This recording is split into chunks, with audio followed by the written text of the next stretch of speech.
வணக்கம் நண்பர்களே. அம்மாவின் பாசம் ஊர் அறிந்தது, அப்பாவின் பாசமோ யாரும் அறியாதது. ஆனால் அவருடைய கண்டிப்பு மட்டும் எல்லோரும் அறிந்தது. பதின்பருவம் வரும் வரை கண்டித்து வளர்க்கும் அப்பா, பதின்பருவத்தை கடக்கும் வரை தன்னுடைய பிள்ளைகளை கண்ணும் கருத்துமாக வளர்த்தெடுக்க வேண்டும் என்று கூடுதலாக கண்டிப்பார்.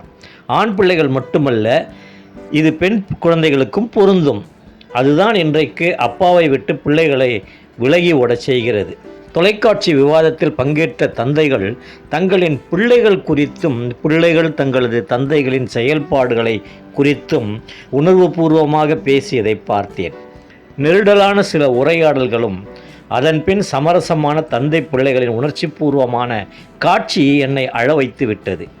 காரணம், நான் ஒரு தந்தை என்பதால்.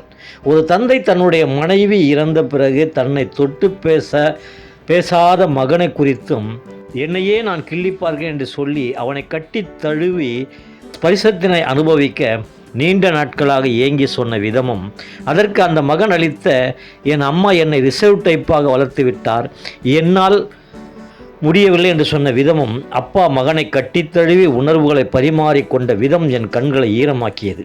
இன்னொரு மகன் படித்துவிட்டு பல இடங்களில் வேலை தேடியும் கிடைக்காத நிலையில் மன அழுத்தம் அடைந்ததாகவும் அதனை டீக்கடை நடத்தி வரும் தந்தையிடம் கூட சொல்ல முடியவில்லையாம். அவர்கிட்ட எப்படி சொல்வது என்பதால் தவிர்த்தாராம். அப்பா ஒரு செல்ஃபோன் நம்பரை கொடுத்து, இவர் என் கடையில் டீ குடிக்க வருவார், அவரை தொடர்பு கொள் என்று சொன்னாராம். அதன்படி பேசி மறுநாள் ஒரு அலுவலகத்துக்கு வர சொன்னதின் பேரில் அங்கு சென்று வேலை பெற்றாராம். அந்த அதிகாரி அந்த பையனிடம், உங்கள் அப்பா ரொம்ப நல்லவர், அவரது லெகசியை காப்பாற்று என்று சொன்னாராம். அதுவரை நான் தான் கெத்து, அப்பா ஜீரோ என்று நினைத்திருந்த அந்த மகன் அப்பாவின் அருமையை உணர்ந்து, என் அப்பா தான் ஹீரோ, நான் ஒன்றுமில்லாத ஜீரோ என்ற முடிவிற்கு வந்தாராம். அதனை சொல்லும்போது அந்த மகன் கண்ணீர் வடித்தபடி வார்த்தைகள் வெளிவராமல் தவிர்த்த காட்சி என் மனதை உருக்கியது. இது ஒரு சாம்பிள்கள் தான். இன்றைய காலகட்டத்தில் பதின்பருவத்தில் பள்ளி இறுதியாண்டு முடித்துவிட்டு கல்லூரிக்கு செல்லும் வயதில் உள்ள பெரும்பாலான மகன்களும் மகள்களும் அவர்கள் தனி உலகத்திற்குள் சென்று உலகிலில்லாத இன்பங்களையெல்லாம் அனுபவிப்பதைப் போல தங்களை தாங்களே உயர்த்தி கொண்டு இத்தனை நாள் வரை தங்களுக்காக உழைத்து வரும் அப்பாக்களை மதிப்பதில்லை, விலகிக்கொண்டே செல்கிறார்கள். ஏதேனும் ஒரு கட்டத்தில் உணர்ந்து திருந்துகிறார்கள்.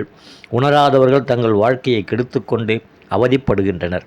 தந்தையின் அன்பிற்காக ஏங்கும் பிள்ளைகளும் பிள்ளைகளின் பாசத்திற்காக தவமிருக்கும் தந்தைகளும் இன்றைய நாட்களில் அதிகம் பார்க்க முடிகிறது. பெற்றோர்களும் ஒரு கட்டத்திற்கு பின் தங்களின் பிள்ளைகளை புரிந்து